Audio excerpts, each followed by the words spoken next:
La historia de la Iglesia Católica, milenaria y compleja, guarda episodios solemnes, milagros y oscuros misterios. Entre ellos, la sospechosa muerte de un papa, un líder moderno que, tras solo 33 días de pontificado, fue hallado sin vida en el Vaticano. La versión oficial habló de causas naturales, pero las inconsistencias y silencios sugieren una verdad inquietante. Este enigma, ligado a escándalos financieros y posibles conspiraciones, apunta a un papa posiblemente envenenado, cuya muerte nunca fue investigada a fondo. Un viaje a los secretos del Vaticano, donde poder, fe y muerte se entrelazan en un misterio sin resolver. 1. El Papa de la Sonrisa, Juan Pablo I y su corto pontificado. La elección de Albino Luciani como papa, el 26 de agosto de 1978, sorprendió al mundo, adoptando el nombre de Juan Pablo I en un gesto inédito que combinaba a sus predecesores Juan XXIII y Pablo VI, rápidamente conquistó a millones con su calidez y autenticidad.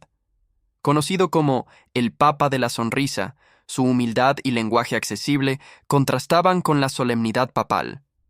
Rechazó la fastuosa coronación por una ceremonia sencilla, buscando acercar la Iglesia a la gente común y prometiendo una era de transparencia.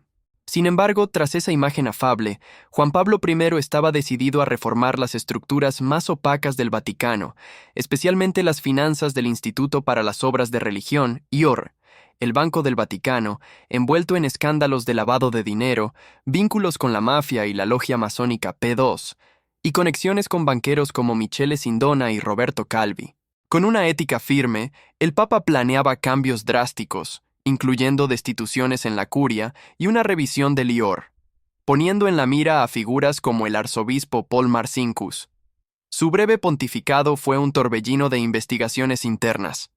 Indagó en las finanzas vaticanas, descubriendo una red de influencias y deudas. Su determinación para limpiar la casa incomodó a quienes se beneficiaban del statu quo, ya que los intereses económicos y políticos en juego eran enormes y se extendían más allá del Vaticano. Aunque inmensamente popular, su postura reformista lo convirtió en una amenaza para los poderosos.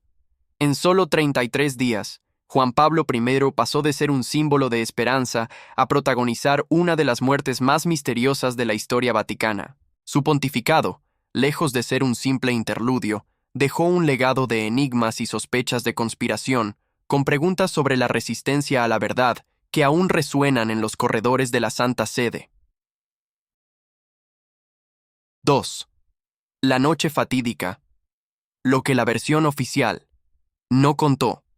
La mañana del 29 de septiembre de 1978, apenas 33 días tras su elección como papa, Juan Pablo I fue hallado muerto, conmocionando al mundo católico. El Vaticano anunció un infarto agudo de miocardio durante el sueño, afirmando que su secretario, el padre Diego Lorenzi, lo encontró a las 5:30 am. Sin embargo, la narrativa oficial pronto se llenó de contradicciones, alimentando sospechas de encubrimiento y dando lugar a una de las teorías de conspiración más persistentes en la historia del Vaticano.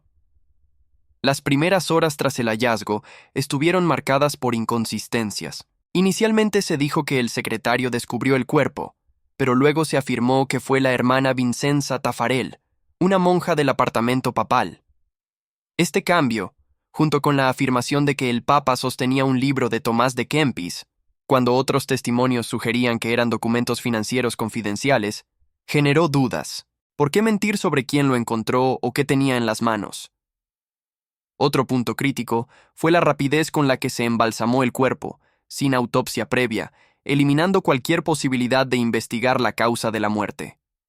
El Vaticano justificó que las autopsias no eran tradición, pero esto era históricamente cuestionable, ya que se habían realizado en casos dudosos. La negativa a realizar una autopsia, pese a la sorpresa por la muerte de un papa aparentemente sano de 65 años, intensificó las sospechas. ¿Qué se quería ocultar?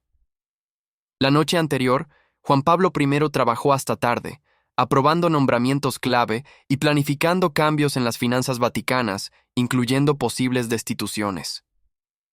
Testigos aseguraron que se fue a dormir en buen estado, haciendo su muerte súbita aún más inexplicable. La falta de un informe médico detallado, las contradicciones en los testimonios y la celeridad del embalsamamiento sugieren un ocultamiento deliberado. La noche fatídica, del 28 al 29 de septiembre de 1978, marcó no solo el fin de un pontificado, sino el inicio de un enigma que, más de 4 décadas después, sigue sin resolverse, con el Vaticano reacio a revelar la verdad completa. 3. Las evidencias silenciadas, la autopsia negada y los documentos confidenciales. La versión oficial del Vaticano sobre la muerte de Juan Pablo I por un infarto agudo de miocardio fue rápidamente cuestionada debido a 2 elementos clave que alimentaron sospechas de encubrimiento: la negativa a realizar una autopsia y la situación de los documentos confidenciales que el Papa tenía en sus manos. La falta de autopsia, en un fallecimiento súbito de una figura pública de 65 años sin historial grave conocido, fue el punto más controvertido. El Vaticano alegó que no era tradición, pero esta afirmación es dudosa, ya que existían precedentes históricos. El embalsamamiento, realizado horas después del hallazgo, eliminó toda posibilidad de investigar causas como envenenamiento, intensificando las sospechas. ¿Qué se temía descubrir? La rapidez y la negativa a una autopsia sugieren un esfuerzo deliberado por ocultar la verdad, dando pie a teorías de asesinato. El segundo elemento fue la controversia sobre los documentos que Juan Pablo I sostenía al morir. Mientras el Vaticano afirmó que era un libro devocional, testimonios cercanos indicaron que eran papeles confidenciales relacionados con sus investigaciones sobre el Banco del Vaticano, IOR, y reformas planeadas, incluyendo la posible destitución de figuras como el arzobispo Paul Marcinkus. Estos documentos, vinculados a irregularidades financieras y nombramientos clave, sugieren que el Papa trabajaba en cambios significativos hasta su última noche. La desaparición o falta de registro de estos papeles generó más preguntas. ¿Qué contenían? ¿Fueron destruidos?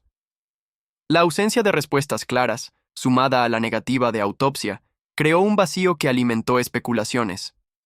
Para investigadores como David Yallop, estos documentos eran evidencia de que el Papa amenazaba una red de corrupción tan poderosa que su eliminación pudo ser necesaria. Las evidencias silenciadas, la autopsia omitida y los documentos ignorados dejaron un legado de misterio y sospecha que el secretismo vaticano no ha disipado. 4. Las conspiraciones, el Banco del Vaticano y la mafia. La muerte repentina de Juan Pablo I en 1978, tras solo 33 días de pontificado, y la falta de transparencia del Vaticano, desataron teorías de conspiración, siendo la más persistente la que vincula su fallecimiento con las turbias finanzas del Instituto para las Obras de Religión, IOR, el Banco del Vaticano. En los años 70, el IOR, dirigido por el arzobispo Paul Marcinkus, estaba inmerso en escándalos de lavado de dinero y conexiones con la mafia italiana y la logia masónica Propaganda Due, P2.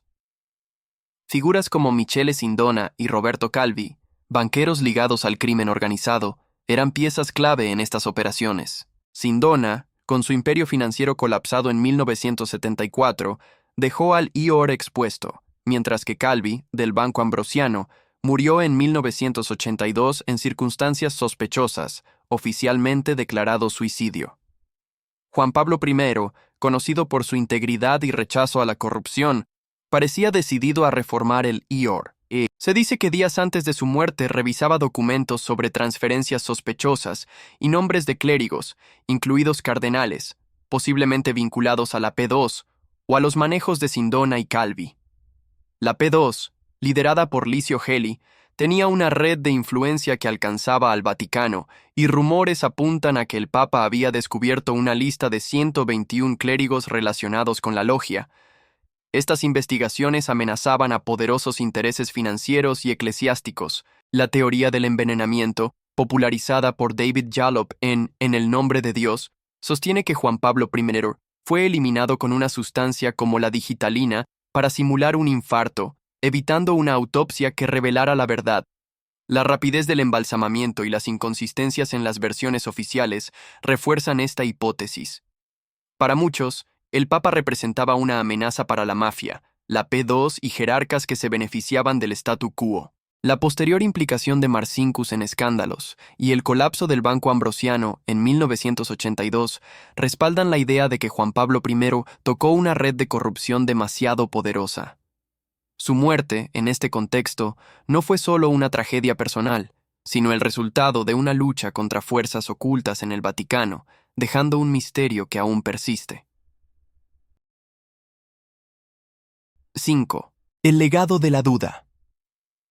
¿Por qué nunca se investigó a fondo? El misterio de la muerte de Juan Pablo I, ocurrida en 1978, tras solo 33 días de pontificado, no solo radica en las inconsistencias iniciales o las teorías de conspiración que lo vinculan a las finanzas vaticanas y el crimen organizado, sino en la deliberada falta de una investigación oficial por parte del Vaticano. En cualquier estado, la muerte súbita de un líder habría desencadenado una autopsia y una pesquisa exhaustiva, pero la Santa Sede optó por el silencio, dejando un legado de duda que ha erosionado la confianza de muchos y marcado su historia moderna. El punto central de la controversia es la negativa a realizar una autopsia, justificada con la excusa de que no es costumbre, a pesar de precedentes históricos y la lógica forense. La rápida embalsamación del cuerpo, horas después de su hallazgo, eliminó cualquier posibilidad de detectar venenos, como la digitalina, que pudo simular un infarto. Esta premura, sin el consentimiento de los familiares, se interpretó como un intento de borrar evidencias. Las inconsistencias sobre quién encontró el cuerpo, inicialmente el secretario, luego una monja, y qué tenía en las manos, un libro devocional o documentos financieros, reforzaron la percepción de encubrimiento. El Vaticano no cooperó con investigaciones independientes, no permitió interrogar a todos los testigos clave, no presentó informes médicos detallados ni desclasificó los documentos del IOR que el Papa revisaba, relacionados con posibles reformas y destituciones. Esta opacidad alimentó la idea de que se ocultaba algo grave, priorizando la estabilidad institucional sobre la verdad. La falta de transparencia socavó la credibilidad del Vaticano y convirtió la muerte de Juan Pablo I en un símbolo de su resistencia a la claridad, sugiriendo que fuerzas poderosas protegían secretos oscuros. El legado de la duda persiste como una herida abierta. La negativa a investigar no solo dio pie a especulaciones de envenenamiento, sino que planteó una pregunta inquietante. ¿Por qué una institución que predica la verdad evitó esclarecer la muerte de su líder? La historia de Juan Pablo I refleja cómo el poder, la intriga y el silencio se entrelazan en el Vaticano, dejando un enigma que fascina y perturba, un recordatorio de que incluso en la santidad pueden operar agendas ocultas.